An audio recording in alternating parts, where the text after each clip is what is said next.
नमस्कार, मैं शिखा मिश्रा आज आपसे फिर मिलने आ गई हूँ। आशा करती हूँ कि आप लोग सभी ठीक ठाक होंगे, सभी अच्छे होंगे, सभी की स्वास्थ्य अच्छी होगी। सर्दियाँ आ रही हैं, ठंड बढ़ गई है। मैंने स्वेटर भी ले लिया है, आप लोग देख सकते हैं मैं स्वेटर भी पहनी हूँ। बहुत ज़्यादा ठंड हो गई है। इन दिनों बारिश होने के कारण बहुत ज़्यादा ठंड बढ़ गई है और लोगों के स्वेटर निकलने लगे हैं, शॉल निकलने लगे हैं। छठ पूजा समाप्त हुई और ठंड बहुत ज़्यादा बढ़ गई है। मैं आप लोगों को आज देवउठान के बारे में बताना चाहती हूँ। जो भगवान विष्णु को जगाया जाता है, वो 4 महीने के लिए निद्रा भवन में चले जाते हैं, तो उसी के बारे में यानी देवउठान पूजा के बारे में मैं आज आप लोगों को बताऊंगी। कैसे होती है देवउठान पूजा, किस भगवान की पूजा की जाती है, क्यों की जाती है और 2020 में देवउठान कब है, इसके बारे में मैं आप लोगों को जानकारियाँ देती हूँ। देवउठान 2020 में दिन बुधवार 25 नवंबर को है। 26 नवंबर सुबह 10 बजे तक ये व्रत है। अगर जो कोई व्रत करते हैं तो 26 नवंबर के 10 बजे तक ये व्रत आपको करना है, उसके बाद ही नमक खाना है। देवउठान क्यों मनाया जाता है?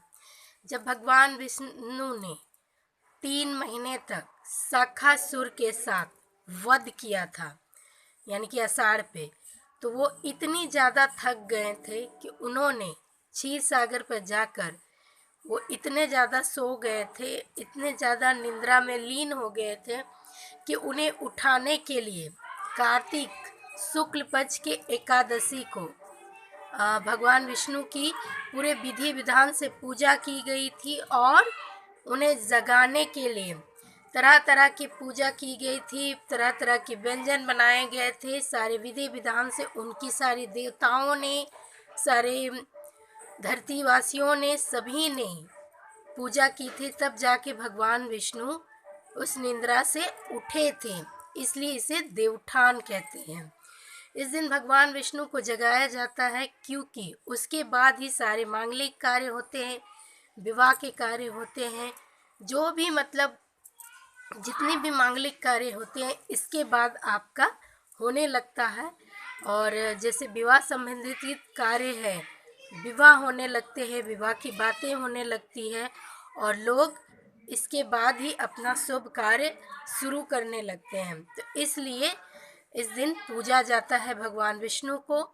और एक कथा ये भी है कि महाराज बलि जो पाताल लोक के राजा थे, तो उन्होंने भी भगवान विष्णु को जब भगवान विष्णु ने वामन अवतार में उनसे 3 पख में कहाँ रखूं, तो उन्होंने लास्ट में अपना सर दे दिया था, जिससे भगवान विष्णु बहुत ज़्यादा प्रसन्न हो गए थे और उन्होंने कहा था कि सचमुच में तुम दानी हो, तो तुम क्या मांगना चाहते हो। तो भगवान बलि ने यानी कि राजा बलि ने उनसे 3 महीने तक पाताल लोक में आप रहेंगे, उसके बाद आप अपने क्षीर सागर के लोक जा सकते हैं, ऐसा उन्होंने भी वरदान मांगा था। और इसलिए जब वो देवउठान के दिन अपने क्षीर सागर आए थे तो उनकी भव्य पूजा की गई थी। तो इसकी भी एक कथा है और ये भी एक मान्यता है और उस दिन इसलिए देवउठान पूजा की जाती है। देवउठान पूजा भगवान विष्णु की पूजा होती है। माता तुलसी की इस दिन विवाह होती है क्योंकि माता तुलसी ने यानी कि माता तुलसी का पूर्व रूप था वृंदा, जिनके पति जलंधर थे। वो बहुत ही अत्याचारी और बहुत ही दुष्ट प्रभाव के इंसान थे, एक प्रकार के असुर थे वो। तो उन्होंने पूरे धरती पर आतंक मचाया हुआ था, जिसे भगवान विष्णु ने उसका वध किया था। और इस वध को करने के लिए वृंदा की तपस्या को भंग करना था। तब भगवान विष्णु उनके यहाँ जलंधर के रूप में गए थे।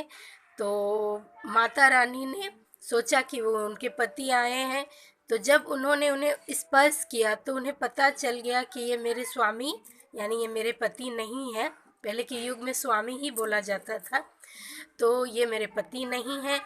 तब माता वृंदा उसे जान गई थी, तो उन्होंने भगवान विष्णु को क्रोध में आकर श्राप दे दिया कि आप इसी वक्त पाषाण बन जाएंगे, यानी पत्थर के बन जाएंगे। तो वही शालिग्राम जो होता है वो भगवान विष्णु होते हैं, जिसे तुलसी माता के पास, यानी कि आपके आंगन में तुलसी है, उनके पास उन्हीं को रखा जाता है, जो शालिग्राम रूप में रहते हैं, जिसे माता वृंदा ने श्राप दे दिया था।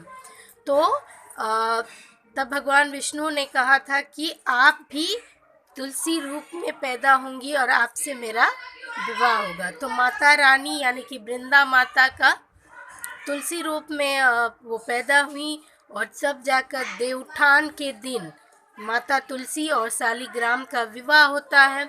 अगर आपके पास शालिग्राम नहीं भी है तो भगवान विष्णु की फ़ोटो के साथ भी आप ये पूजा कर सकते हैं। ये पूजा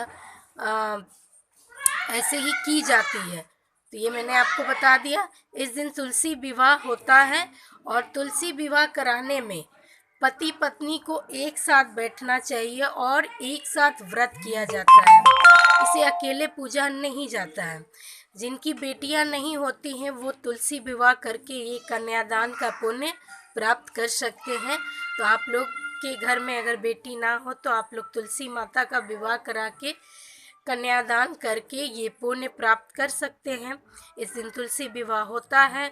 शाम में पूरे विधि विधान के साथ पूजा होती है, पंचामृत बनाई जाती है, फल खिलाए जाते हैं भगवान विष्णु को। तरह तरह के फल होते हैं, जैसे कि आए दिन ऋतु फल जो भी होते हैं, और भगवान विष्णु के लिए भोग बनाया जाता है, खीर बनाया जाता है। ऐसे तो एकादशी के दिन खीर नहीं खाया जाता है, लेकिन जो नहीं करते हैं वो खा सकते हैं। और इस दिन हलवा पूड़ी जो भी आपका भोग है आप उसे चढ़ा सकते हैं, आप उसे बना सकते हैं। और उसके बाद तुलसी माता का जो लोग विवाह करवाते हैं उसमें एक भी तुलसी माता में, मतलब सारे तुलसी माता में आपको सिंदूर अर्पित करना है, उन्हें एक भी पत्ता नहीं छोड़ना है। ऐसी मान्यता है कि उस दिन ऐसा किया जाता है। मैंने आपको बताया कि सुबह 10 बजे तक, यानी कि नेक्स्ट डे 10 बजे तक आपका देवउठान का पल है, तो उस तक आपको नमक ग्रहण नहीं करना है। 10 बजे के बाद आप नमक ग्रहण कर सकते हैं, तो आप लोग कर लीजिएगा। यही होती है तुलसी माता की पूजा, तुलसी माता की महिमा, विष्णु भगवान की पूजा। देवउठान के बाद शुभ कार्य होने लगते हैं इस दिन, इसीलिए भगवान विष्णु की और माता तुलसी की धूमधाम से पूजा की जाती है।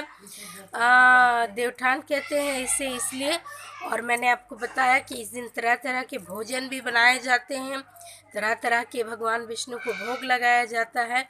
माता तुलसी को मिश्री का भोग ज़रूर दीजिएगा, और भगवान विष्णु के भोग में आपको तुलसी का पत्ता ज़रूर रखना है, क्योंकि बिना इनके पत्ते के ये पूजा अधूरी रहती है। क्योंकि भगवान विष्णु को तुलसी माता बहुत प्रिय है, क्योंकि वो लक्ष्मी का दूसरा रूप है। इसलिए आप लोग उनके भोग में तुलसी माता का पत्ता ज़रूर रखिएगा, और ये बहुत अनिवार्य होता है। मैंने आपको बताया कि इसे पति पत्नी कर सकते हैं। जैसे कि कोई लोग व्रत करते हैं, कोई लोग व्रत नहीं भी करते हैं, लेकिन पूजा करने के बाद आप लोग फल जो भी है मीठे वगैरह आप लोग खा सकते हैं, जो लोग व्रत करते हैं। और नहीं तो कोई ऐसे भी पूजा करते हैं कि वो नमक भी खाते हैं। कहते हैं कि ये पाप मुक्त व्रत होता है। तो जो भी ये मनुष्य इस व्रत को करते हैं उनके सारे इस जन्म के पाप, अगले जन्म के पाप दूर हो जाते हैं, इसलिए व्रत भी किया जाता है। तो ठीक है, यही होता है देवउठान का पूजा, और यही होता है देवउठान का व्रत, जो मैंने आपको बता दिया। आगे भी मैं आप लोगों को कुछ कुछ जानकारियाँ देती रहूँगी। तब तक के लिए शिखा मिश्रा को इजाज़त दीजिए। प्रणाम।